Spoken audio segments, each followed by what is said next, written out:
እግዚአብሔር በእኛ ልክ ከሰራ እንዴት ያለ አምላክ ሊሆን ይችላል? በእውነቱ ማለት እግዚአብሔር በሰው ልክ ቀዶ ሊሰፋ ነው እንደ ልብስ። የሰይጣን አንዱ ማስፈራሪያው ምን እንደሆነ ታውቃላችሁ? ለክፉ ሰዎች ከፍታ መጨመር ነው። ከፍታ እየገደሉ ሹመት ይጨምርላቸዋል፣ እያጠፉ ሀብት ይጨምርላቸዋል። በጭንቅ ጊዜ እኮ እንዴት ከባድ መሰላችሁ? ሃይማኖት እንዴት ይፈተና መሰላችሁ? የእያንዳንዳችን የሃይማኖት ጥጥቅ የሚላለው እንዲህ ያለ ችግር ሲገጥም ነው። እንጀራ ከአለመስጠትህ አንድ ነገር፣ ሴትዮቱ ማንሳት የምችለው ጥያቄ ብነግረው የማይናገር የማይራመድ ልጅ መስጠት አንድ ነገር፣ አንተን ማመኔ ለመቼ ሊሆነኝ ነው ፈጣሪ የሚያስብል ችግር ነው የገጠመን። ሰው ሳይመለስ ንስሐ ሳይገባ በእግዚአብሔር ሳያምን ከፍታው ከጨመረ ውድቀቱ ተቃርቧል። ማለት እግዚአብሔር እንዲሁ ከዚህ ሁሉ ነገር እንትና ልቅም አድርጎ እንዲሁ ጨርሶ አገር ሰላም ብትሆንበት እግዚአብሔር ቅዱስ ጊዮርጊስን ይወደዋል አይወደውም? ይወደዋል። ከወደደው ቢያንስ የዕለት ራት ካለበት ቤት እንዲታሰር እንዴት አያደርግም? እግዚአብሔር የእያንዳንዳችን የሃይማኖት ጥጥቅ የሚላለው እንዲህ ያለ ችግር ሲገጥም እግዚአብሔር በግር ቀበሮ እንዳይበላት ይጠብቃል እንጂ እግዚአብሔር ቀበሮን በማጥፋት ጊዜ አያባክን። እግዚአብሔር ክፉ ሰዎችን እንዲያጠፋ አንለምነውም። ቢቻል ልብ እንዲሰጣቸው እንለምነዋለን።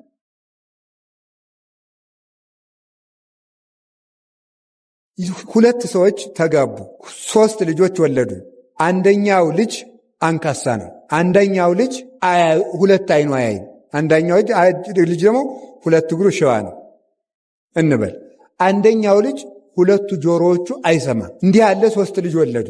ሴትዮቱ ሽባው ልጅ ደግሞ የመጨረሻው ልጅ ቢሆን ትታው የሞተችው በመንፈቁ ነው። ለሰውየው ገንዘብ የለውም። እናትና አባቱ ቀድሞ ከማግባቱ በፊት የሞቱ ናቸው። ምንም መተዳደሪያ የለውም። እነዚህን ሰርታ የምታስተዳድርለት ሚስቱ ነበረች፣ ጥላበት ሞተች።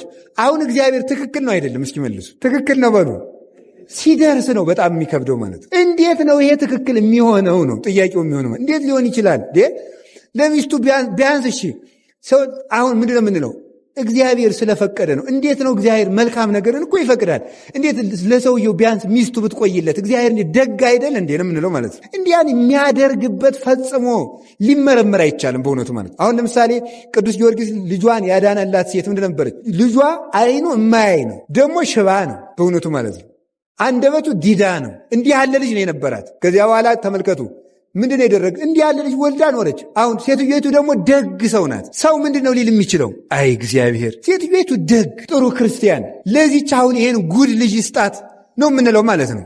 እንዴት ለእሷ ይሄን ይሰጣታል እግዚአብሔር ብለን ጥያቄ እናነሳለን።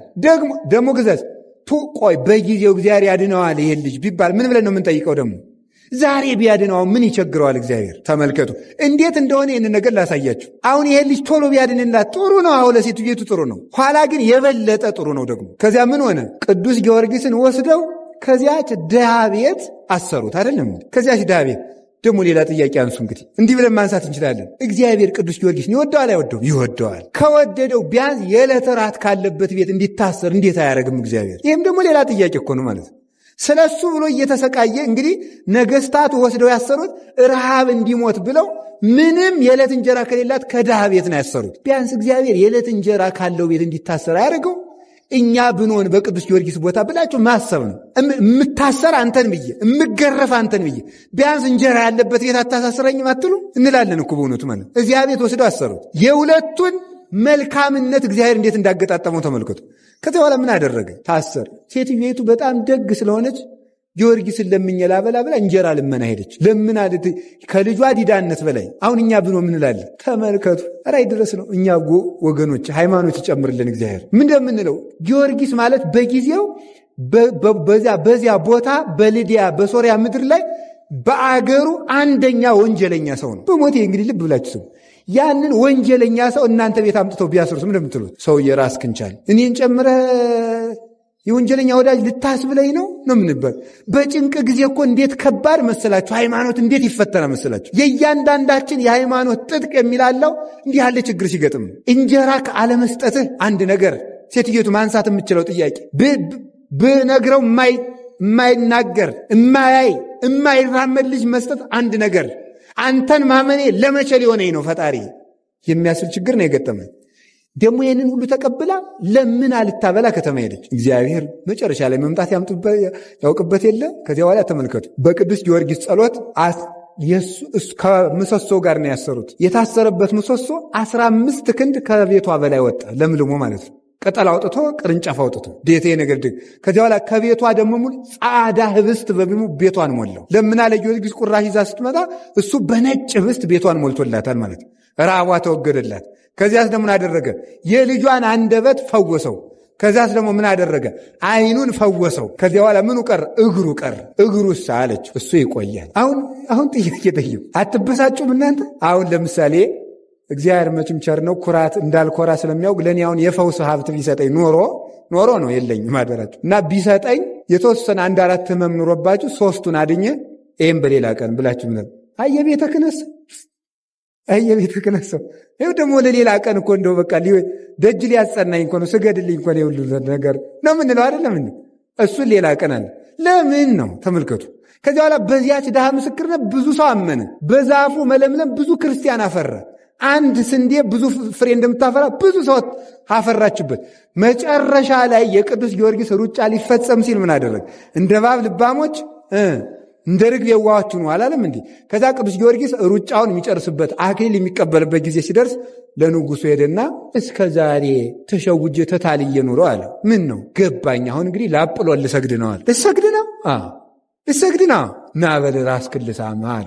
ቆይ እኛ ገሊላውያን በልማዳችን መጀመሪያ ለጣዖት ሳንሰግድ አንሳምም አለ። በርኩስ አፉ እንዳይሰማው ማለት ነው። ቆይ ብሎ አለ ልትሰግድ ነው ና እንልስገድ። አይ እንደዚህም አይደለም።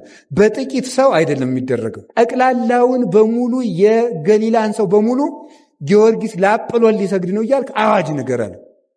ጊዮርጊስ ለአጵሎን ሊሰግድ ነው እየተባለ አዋጅ ተነገረ። ይኸውላችሁ ልብ ብላችሁ ስሙ። ለአጵሎን ሊሰግድ ነው ተባለ።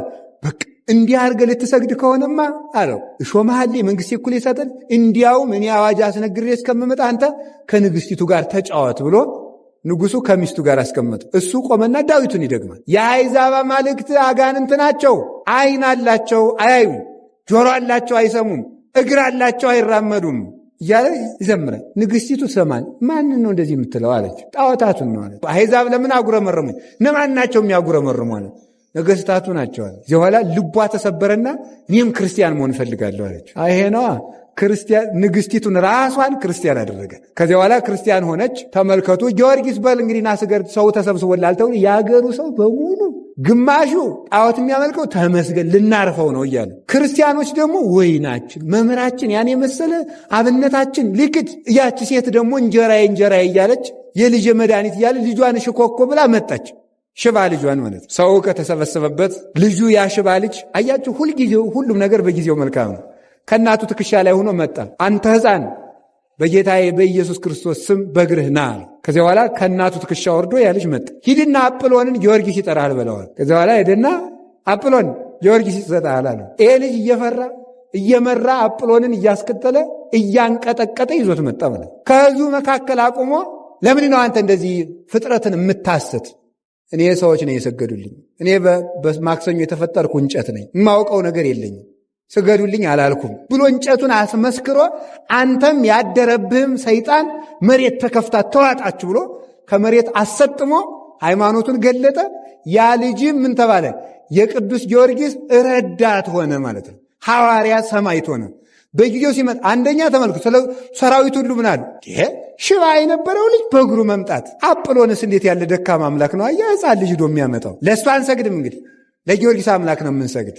እንደገና ደግሞ ራሱን ማዳን ያቃተው አንድ ሕፃን ልጅ ጠርቶ የሚያመጣው ነው እንዲህ አምላክ። በዚያውስ ላይ ደግሞ ለራሱ ያልሆነ ብለው በዚያ የተሰበሰቡት ሁሉ ክርስቲያን ሆነው ተጠመቁ። ሁሉም ነገር ለመልካም ይሆናል። እግዚአብሔር ምንጊዜም ትክክል ነው የሚባለው ለዚህ ነበረ። የዚያች ሴት ሃይማኖትም ተፈትኖ ነበር። ልጄን አድነህ ሲያበቃ አንተም ፈርተህ ልትክር ነው ብላ ነበረ። በጊዜው ግን መልካሙን ነገር ገለጠ። እግዚአብሔር በጊዜው መልካሙን ነገር ይግለጥልን። አሁን እኛ የምንለው እንደዚያ ነው በእውነቱ ማለት እግዚአብሔር እንዲሁ ከዚህ ሁሉ ነገር እንትና ልቅም አድርጎ እንዲሁ ጨርሶ አገር ሰላም ብትሆንበት እንላለን እኮ ሁላችንም ከትልቅ እስከ ትንሽ በዚህ ሐሳብ የማይፈተን እኮ የለም። እነገሌን ስፍራ ሰጥቶ ለእኛ ሰላም ቢሰጠን ምን አለበት? ምንም የለበትም። አዎ ግን እግዚአብሔር አሰራሩ በእኛ ልክ አይደል እንዴ? እግዚአብሔር በእኛ ልክ ከሰራ እንዴት ያለ አምላክ ሊሆን ይችላል? በእውነቱ ማለት እግዚአብሔር በሰው ልክ ቀዶ ሊሰፋ ነው እንደ ልብስ የእሱ አሰራሩ ድንቅ ነው። ወገኖች እኔ ከልቤ ነው የምነግራችሁ። የኛ አይምሮ የእግዚአብሔርን አሰራር ወደ መቀበል ከፍ ካለ እግዚአብሔር በቅርብ ጊዜ ወደኛ ይመጣል። እንዲያ እንዲሆን እግዚአብሔር አይምሮአችንን ያሳድግልን የሁላችንን። ስለዚህ እግዚአብሔርን አሰራር በአንተ ታምኛለሁና ጠብቀኝ ያለው እሱን ነው ማለት። በእግዚአብሔር መታመን ማለት ክፉውን ነገርም መልካሙን ነገርን እግዚአብሔር ስለ መልካሙ ነገር ብሎ ያመጣዋል ማለት ነው እንጂ እግዚአብሔር ሁልጊዜ ክፉ ሰዎች እንዳይነሱ ያደርጋል፣ አጋንንት እንዳይነሱ ያደርጋል፣ ክፉን ሰዎች እንዳይነግሱ ያደርጋል ማለት አይደለም። ለእግዚአብሔር በግን ቀበሮ እንዳይበላት ይጠብቃል እንጂ እግዚአብሔር ቀበሮን በማጥፋት ጊዜ አያባክንም። ማወቅ ያለባችሁ እንደዚህ ነው። አይደለም ነው ንገሩኝ እንጂ እግዚአብሔር ቀበሮን ቢያጠፋ ነው ትክክል። ቀበሮ እያለ በግ ውላ እንድትገባ ቢያደርግ ነው። ቀበሮ እያለ ባንበላ ምንድቅ? ይሄማ የፈሪ ነው ገር ነው። ቀበሮ እያለ እንዳይበላ። ስለዚህ ሐዋርያትም እንዳላችሁ ሰምታችኋል። እንዳላችሁ እንደ በጎች በተኩላዎች መካከል እልካችኋለሁ አለ። ተኩላዎችን አጠፋላችኋለሁ አይደለም ያላቸው፣ እንደ በጎች በተኩላ መካከል ልክ። ስለዚህ ቃውን ሲተረጉ ምን አሉ? ተኩላ አለ ብሎ በግን ከቤት እንደማያውሉት ማለት ነው። አላውያን ነገስታት፣ አላውያን መኳንንት አሉ ብዬ እናንተን ለስብከት ሳልካችሁ አልቀርም፣ እልካችኋለሁ እንጂ ግን መከራውን ድል ትነሱታላችሁ። እግዚአብሔር ክፉ ሰዎችን እንዲያጠፋ አንለምነውም። ቢቻል ልብ እንዲሰጣቸው እንለምነዋለን። ሁለተኛ ደግሞ ክፋታቸው እኛን ምንም ማድረግ የማይችል እንዲሆን እግዚአብሔር እንዲያደርገው እንለምነዋል። ደግሞ ያን ያደርጋል። እመኑ በሙሉ ልባችሁ። እውነቴን ነው የምነግራችሁ። ክፉ ሰዎች በመኖራቸው አትፍሩ፣ አትጨነቁ። እኮ አንዳንድ ጊዜ ሁሉም ቢናገሩ ወድባል ሰው አሁን ሰሞኑን ብዙ ሰው ሲፈራ አልነበር? ጎበዝ ልናልቅ ነው መሰል፣ ችግር ሊመጣ ነው፣ እነገሌ እንዲሆኑ እኔ አልናገርም። እሱንማ እናንተ ታውቁታላችሁ ማለት ነው። ግን አትፍሩ። ክፉ ሰው ለምን አንድ ሺህ ሆኖ አይፈለፈልም? እግዚአብሔር ነው። አቤቱ በአንተ ጥላ ተጠግተን በጠላቶቻችን መካከል በሰላም እንኖራለን። እንዲያውም እግዚአብሔር ጠላት እያለ ክፉ ሰዎች እያሉ ማኖሩ ድንቅ እንዲሰኝ ነው ክፉ ሰዎችን ዕድሜ የሚሰጣቸው። ተንኮላቸው ጫፍ እስከሚደርስ ድረስ ዝም እንደሚላቸው ማወቅ አለባቸው። እግዚአብሔር ደግሞ መጨረሻ ላይ እንደሚመጣ ማወቅ አለባቸው። አንዳንድ ጊዜ ሰይጣን ምንድነው መሰላችሁ? የሰይጣን አንዱ ማስፈራሪያው ምን እንደሆነ ታውቃላችሁ? ለክፉ ሰዎች ከፍታ መጨመር ነው። ከፍታ እየገደሉ ሹመት ይጨምርላቸዋል፣ እያጠፉ ሀብት ይጨምርላቸዋል፣ እየገደሉ ተከታይ ያፈራላቸዋል። ከዚያ ምን እንላለን? ጎበዝ ልናልቅ ነው፣ እነገሌ እኮ እንዲሆኑ፣ አሁን ደግሞ ጭራሽ እንዲሆኑ ማለት እንጀምራለን ማለት ነው። ግን ልብ ብላችሁ ስሙ። ክፉ ሰዎች ሳይመለሱ ከፍታቸው ከጨመረ እርግጠኛ ሁኜ በአምላኬ ስም የምናገረው ጥፋታቸው መቃረቡን ነው የሚያመለክተው። ሰው ሳይመለስ ንስሐ ሳይገባ በእግዚአብሔር ሳያምን ከፍታው ከጨመረ ውድቀቱ ተቃርቧል ማለት ነው። በእግዚአብሔር የሚያምን ሰው ከፍታው ሲጨምር ደግሞ እሱ ድህነት ይዞ ሊመጣ ነው ማለት ነው። ይህ እርግጠኛ መሆን አለባችሁ። እንግዲህ ብዙ ጊዜ እንደነገርኳችሁ አንድ ሰው ከቅርብ ቦታ ሲወድቅ ነው ከሩቅ ቦታ ሲወድቅ ነው ስብራቱ የሚጨምረው። ሰው ከ5 ሜትር አልጋ ላይ ከሚወድቅና ከ50 ሜትር ከሚወድቅ በጣም ስብራቱ የሚጨምረው። በጣም ተንቆጫቅጮ ትቢያ የሚሆነው በጣም ከፍ ብሎ ሲወድቅ ነው። ወኮ እንዲህ ያለው ምን ይለዋል መሰላችሁ መጽሐፍ? አወዳደቁ የከፋ ይባላል ማለት።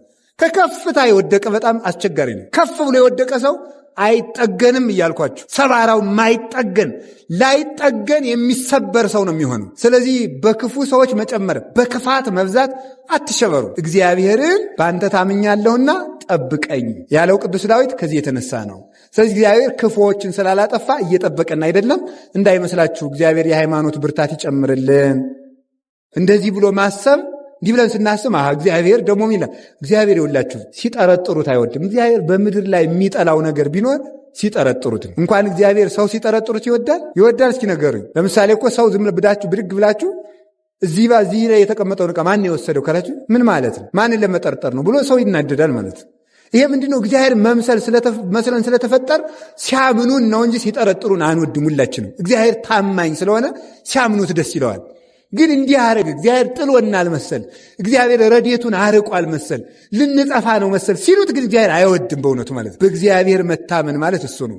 እንደሚችል በፍጹም ማመን አለብን። እንደገና ደግሞ ያደረጋቸውን ታምራት፣ ያደረጋቸውን የቅዱሳን ታሪኮች፣ ሕገጋቱን፣ ትእዛዛትን ሁሉ እውነት በእውነት ብሎ ማድረግ፣ ሳይጠራጠር ሕጉን ማድረግ ዋጋ ያሰጣል ማለት ነው። ይህን የተናገረ እግዚአብሔርን አንተ ጌታዬ ነህ እለዋለሁ። እግዚአብሔርን አንተ ምን እለዋለሁ?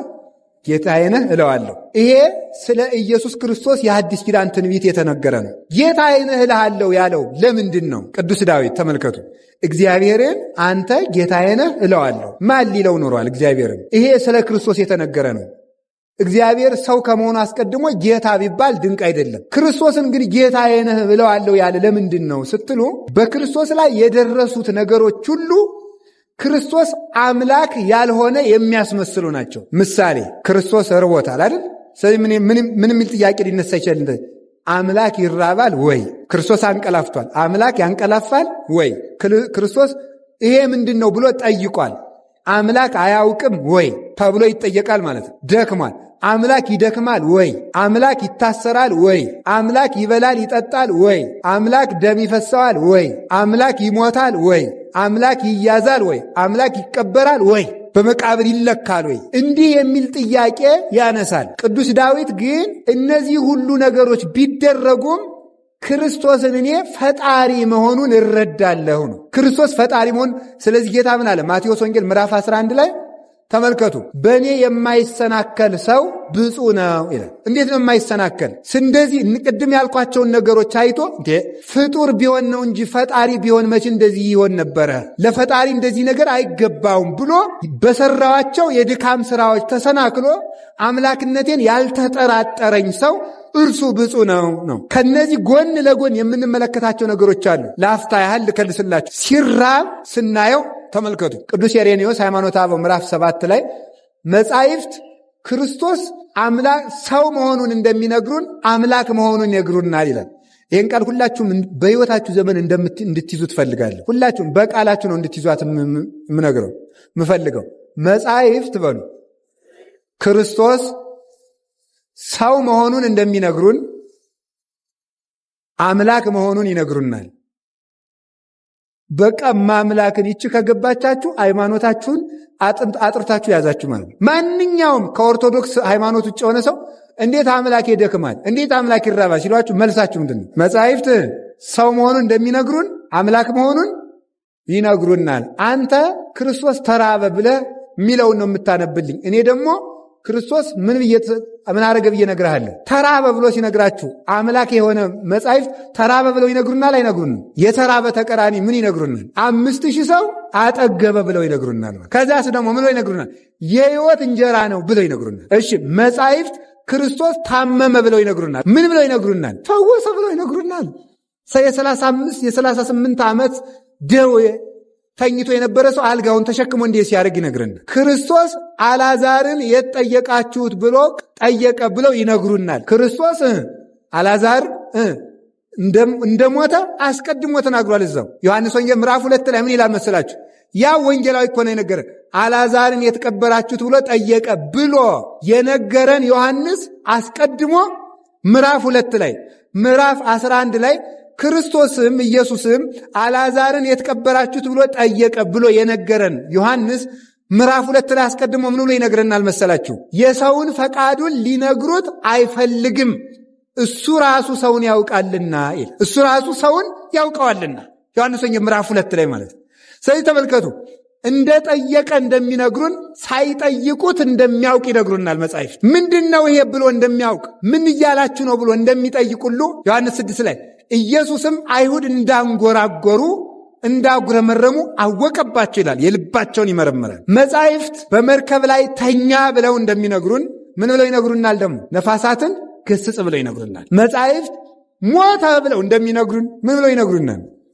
ተነሳ ብለው ይነግሩናል። ስለዚህ ማጠቃለያችን ክርስቲያን ሲኖር በክርስቶስ የሚያምን ሰው ጠንቅቆ ማወቅ ያለበት ይሄን ነው። የክርስቶስን የሰውነቱን ስራ መርሳት የለበትም። የአምላክነቱን ስራ መርሳት የለበትም። ይሄንን ያመነ ሰው ስለዚህ ለምን ክርስቶስ እንዲህ አለ፣ ለክርስቶስ እንዲህ አለ ብለው ሲጠይቋችሁ አጭር መልስ የቅድሞ አረፍተ ነገር መጻሕፍት ሰው መሆኑን እንደሚነግሩን አምላክ መሆኑንም ይነግሩን። አንተ የሰውነቱን ዘረዘርክ እንጂ የአምላክነቱም አለ ብሎ ይህንን መዘርዘር ነው። ሁሉን እንደሚችል ማስረዳት። ሰው ሆኖ በሰራው ሥራ አላፍርበትም ለማለት ቅዱስ ዳዊት ሰው የሆነ እግዚአብሔር ቃልን ምንም ቢደክም፣ ምንም ቢራብ፣ ምንም ቢጠማ፣ ምንም ቢሞት፣ ምንም ቢታመም አሁንም ፈጣሪ ነው እለዋለሁ። ቶማስ ይህንን አረጋገጠ። ዮሐንስ ወንጌል ምዕራፍ 20 ቁጥር 28 ላይ ምን አለ? ቶማስ ጌታ ተነሳ እኮ ሲሉት አይ እኔ ካልዳሰስኩት አላምንም አለ። ዳሰሰው። ሲዳስሰው ከዚያ ተመልከቱ እጁ ርርቁም ጥር አለ። አንተ እውነትም ፈጣሪ ነህ ጌታዬ ነህ ብሎ መስክሮለታል ማለት ነው። ስለዚህ ክርስቶስ አምላክ ጌታ ነው። ይህንን ነው ቅዱስ ጳውሎስ ቅዱስ ዳዊት እግዚአብሔርን ጌታዬ ነህ እለዋለሁ ያለው ክርስቶስን ነው። ጌታዬ የሚለው ጌታዬ የሚለው ቃል ለሰው ሲነገርና ለክርስቶስ ሲነገር ልዩነት አለው። ሰው ጌታዬ ይባላል። ማወቅ አለባቸው ይህን ማለት ነው። ሰው ጌታዬ ይባላል። ጌታዬ ባልነው ጊዜ ምን ማለት? የሰው ጌትነት የሹመት የማክበር ነው። ክርስቶስ ግን ጌታ ሲባል ብዙ ጊዜ ፈላስፎችና ከኦርቶዶክስ እምነት ውጭ የሆኑ ብዙ ሰዎች በዚህ ጉዳይ ስለሚከራከሩ ክርስቶስ ጌታ ቢባል ምን ችግር አለው? ትልልቅ ሰዎችም እኮ ጌታ ይባላል። ስለዚህ ክርስቶስ ትልቅ ሰው ስለሆነ ነው ጌታ የተባለ ተብሏል። እሱ ግን ጌታዬ የተባለ ተመልከቱ፣ ምን ብሎ ነው? ቅዱስ ዳዊት አለ ጌታዬ እለዋለሁ ብሎ አይደል፣ እግዚአብሔርን ነው ያለው። ክርስቶስ ጌታ ሲባል በእግዚአብሔራዊ ጌትነት ነው፣ በሰው ጌትነት አይደለም ጌታ የሚባለው። ቶማስም ዮሐንስ ወንጌል ምዕራፍ 20 ላይ ጌታዬ ካለ በኋላ አይማ መምህሩ ስለሆነ ነው። መምህርም እኮ ጌታ ይባላል፣ ሽማግሌም ጌታ ይባላል፣ ንጉስም ጌታ ይባላል እንዳይሉት ቶማስ ምን ጨመረበት? አምላኬ የሚል ጨመረበት። ጌታዬ አምላኬ ብሎ ጨመረበት። ቅዱስ ዳዊትም እግዚአብሔርን ጌታ ይለዋለሁ አለ። ክርስቶስ ጌታ ሲባል በፈጣሪነት ነው፣ በአምልኮ ነው፣ በአምላክነት ነው። ቢጽ በሌላት አጠራር ይላሉ አባቶቻችን ሊቃውንት። ቢጽ በሌላት አጠራር ለምሳሌ አብርሃም ጌታዬ ይባላል፣ በሚስቱ በሳራ ነው። ቅዱሳን አማልክት ይባላሉ፣ የጸጋ ነው፣ መለከ ገዛ ባለው ገዦች ስለሆኑ እግዚአብሔር የሾማቸው ስለሆኑ በዚህ አማልክት አምላክ ይባላሉ። ሙሴ የፈርዖን አምላክ ተብሎ ተጠርቷል፣ እግዚአብሔር ነው የጠራው። ክርስቶስ አምላክ ሲባል ግን ቢጽ በሌላት አምላክነት ነው። የአምልኮ የመመለክ የጌትነት የፈጣሪነት ነው። ቅዱሳን የተፈጠረን ይጠብቃሉ፣ ይመግባሉ። የፈጠረ ቅዱስ ግን የለም። ስለዚህ በፈጣሪነት አምላክ የምንለው ቅዱስ ግን የለም፣ በጸጋ አምላክ የምንለው እንጂ። ክርስቶስን አምላክ እለዋለሁ ስንል ይሄ ነው። ቅዱስ ዳዊት የነገረን ይሄ ነው።